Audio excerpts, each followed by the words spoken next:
Sejam bem-vindos ao canal, pessoal. Vamos de política? Acompanhe comigo mais um vídeo aí. E mais um desenrolar dessa história, que é político, que a gente já estava acompanhando o burburinho, era o papo de que, se Carlos Lupe saísse do Ministério da Previdência, o PDT já estava dizendo, então o PDT sai do governo. Então, a gente não faz mais parte da base aliada de vocês. Estamos aqui com o nosso entrevistado, estamos ao vivo para falar sobre isso. A bancada do PDT na Câmara decidiu que não fará mais parte da base do governo Lula. E o movimento ocorre justamente depois que Carlos Lupe, presidente licenciado do partido, deixou o Ministério da Previdência. Bom, estamos aqui então, nós vamos falar agora ao vivo com o líder do PDT na Câmara, deputado Mário Heringer. Deputado, obrigada pela gentileza de estar conosco. Bem-vindo à CNN. Muito obrigado, é um prazer estar aqui com vocês, pronto para responder as suas questões. Deputado, com essa saída então de Carlos Lupe, a debandada do partido da base aliada, vocês também não temem que fique uma impressão de que o debate é mais sobre política do que justiça em cima da investigação? Então, se o nosso partido não está representado ali, se o ministro saiu, então a gente não quer mais fazer parte do governo? Olha, Elisa, eu não tenho dúvida nenhuma que essa impressão passa realmente. E a sua pergunta procede, porque realmente o momento fica parecendo um momento de oportunismo. Mas, na verdade, o que aconteceu conosco foi uma somação de coisas durante esse tempo, esses 2 anos e pouco, que a gente vem já diuturnamente reclamando, dizendo, dando notícias ao governo, dando notícia inclusive pela imprensa, das relações ruins que ocorriam entre o governo e a bancada do PDT na Câmara. E, realmente, a gota d'água foi esse momento, mas não foi por oportunismo nenhum que nós fizemos isso, até porque nós não estamos fazendo nenhuma chantagem com relação a isso. Seguimos aqui com a Basília Rodrigues. Basília, que viabilizou para a gente essa entrevista. Então, por favor, Basília. É muito importante que a gente tenha as informações, os bastidores e tenha aí uma pessoa que está aberta a responder esses questionamentos, né? Dar esses esclarecimentos não só à imprensa, mas também ao público que está de olho na confusão política aqui em Brasília.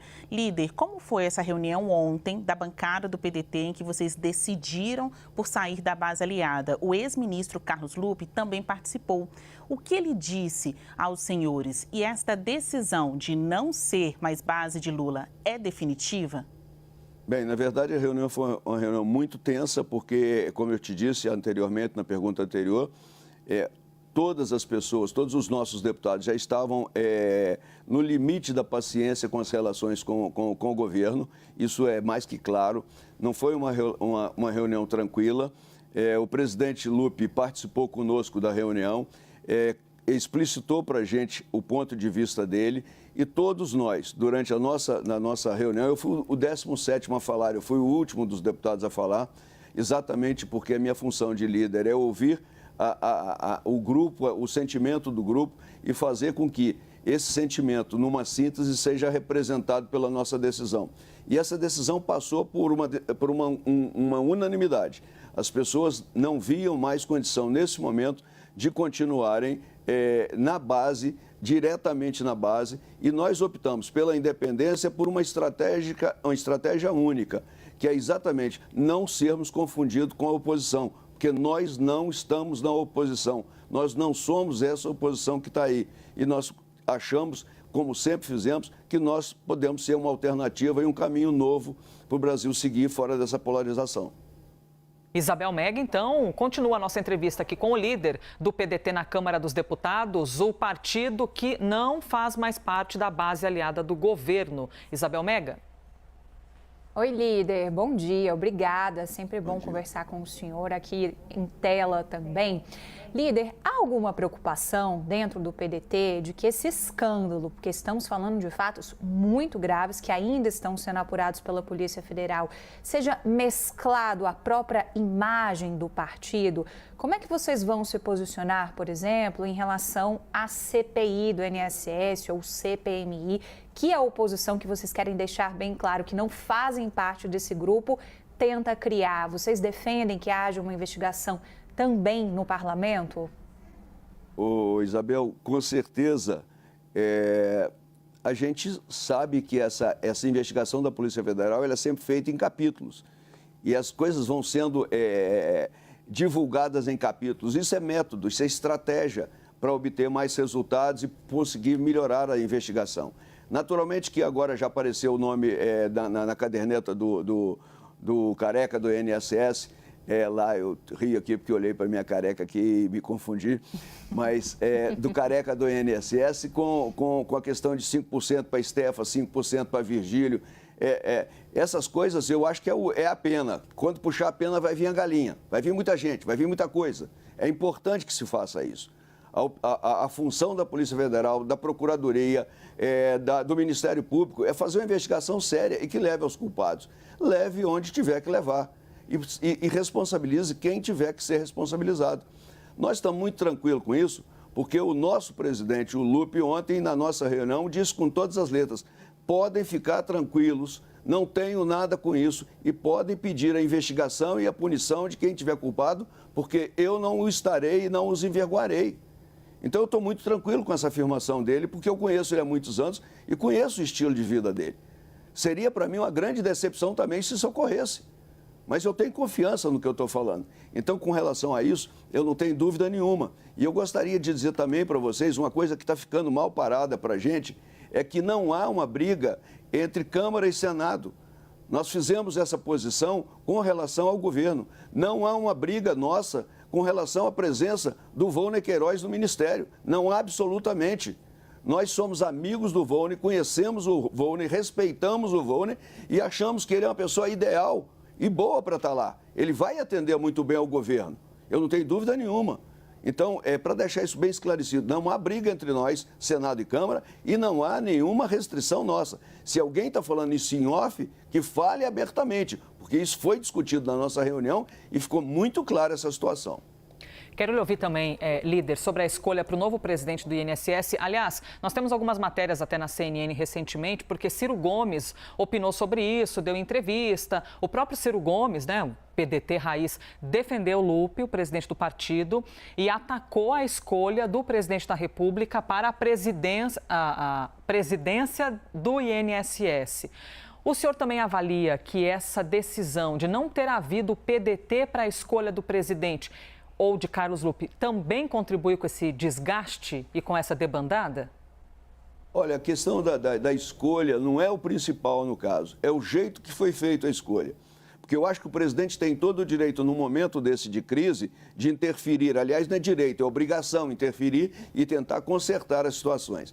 Entretanto, não deveria e teria tido uma oportunidade especial se ele convidasse o ministro Lupe e fizesse conjuntamente para mostrar, num gesto, que aquilo ali era um gesto de apoio ao nosso partido, ao nosso ministro, que eu tenho certeza absoluta não cometeu nenhum deslize.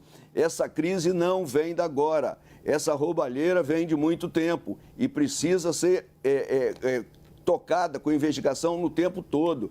Não é possível que se ache que vá resolver um problema grave desse, de lesão aos aposentados, com uma ação pontual, agindo num momento e lembrando que essa história é uma história, isso é um filme, isso não é uma foto, não é da agora. Então nós temos que pegar a origem e buscar o destino para que a gente faça, durante esse percurso, uma justiça, um equilíbrio e um treinamento a partir do processo de desmonte que fizeram na Previdência para uma correção adequada. Basília? Líder, eleição mesmo, só em outubro do ano que vem, mas as negociações, articulações para chegar à chapa, né, os nomes que vão ser lançados no próximo ano já estão acontecendo. O PDT parece estar com o pé em duas canoas. Ele sai da base aliada na Câmara dos Deputados, mas continua governo, porque o Volney Queiroz é do PDT. O que significa isso para 2026? O PDT está independente agora, mas vai apoiar Lula em 2026 ou ainda não sabe? Basília, eu podia avançar no tempo, retroagir no tempo mais, mas vou retroagir a 2002 só, que foi quando eu cheguei aqui pela primeira vez como candidato a deputado. 2002, o PDT teve candidato numa chapa com o PPS contra os outros candidatos. No segundo turno que nós apoiamos Lula. 2006 nós tivemos, que foi o Ciro Gomes, o nosso candidato de 2002. 2006 nós tivemos candidato, que foi o Cristóvão. 2010 e 2011 nós não tivemos candidato. 2010 e 2014 nós não tivemos candidato. 2018 e 2022 nós tivemos candidato. Então, para a gente, a prática de ter candidato não é a prática de um pé na canoa, outro no outro. Nós sempre tivemos. Nós nunca nos identificamos 100% com as teses do PT. E vamos tentar o tempo todo manter a nossa. Entretanto, o segundo turno é um momento que você decide onde é que você está. E quando você decide onde você vai, você escolhe aquele partido que você vai apoiar, aquela pessoa, não por todas as suas qualidades, às vezes até por menos defeitos que ele possa ter em relação ao outro. Porque é uma opção que você tem que fazer entre um e outro. Mas nós não queremos e não queremos deixar nunca de pensar que nós podemos ter uma alternativa diferente de solução para o governo do Brasil. Isabel Mega, vamos aqui à nossa última pergunta, aproveitando o tempo do líder do PDT na Câmara dos Deputados. Mega? Líder, ainda um pouco nesses exercícios de futurologia que nós jornalistas adoramos, queria que a gente analisasse juntos o elemento Ciro Gomes. Como é que ele está se posicionando na avaliação de vocês? Ele participou dessa reunião de ontem e dividir uma colocação aqui em duas partes. O que o PDT quer para Ciro Gomes e o que Ciro Gomes quer para 2026, líder? Olha, você está fazendo só pergunta de prova, porque isso aí é muito difícil. A única pergunta que eu posso te responder com certeza é que ele não participou da reunião ontem, não esteve conosco. As outras perguntas eu posso dizer, eu também gostaria de saber o que o Ciro quer, porque ele fala realmente para nós que não é candidato. E não sendo candidato, esse é um exercício de vontade. Não sendo candidato, não é candidato. Já foi candidato algumas vezes, representou a gente muito bem e dignamente com as suas teses. Nós não fizemos nenhuma ação para trazer Ciro Gomes de novo para ser nosso candidato agora. Mas ele é do PDT. E se lá na frente alguma coisa surgir, algum movimento surgir, e ele se colocar com vontade e for um nome que o PDT também queira num momento para a gente fazer uma disputa, eu não vejo nenhum impedimento que ele se coloque e que a gente possa discutir o assunto. Líder, muito obrigada pela entrevista. Obrigada, inclusive, por ter sido aqui sucinto e objetivo. E digo aqui de uma maneira não desrespeitosa, mas é que quando vocês são objetivos, então a gente consegue perguntar mais. Então, isso foi maravilhoso. Muito obrigada por trazer a franqueza do partido nesse momento de debandada. Conversamos com o líder do PDT na Câmara dos Deputados, Mário Heringer. Muito obrigada.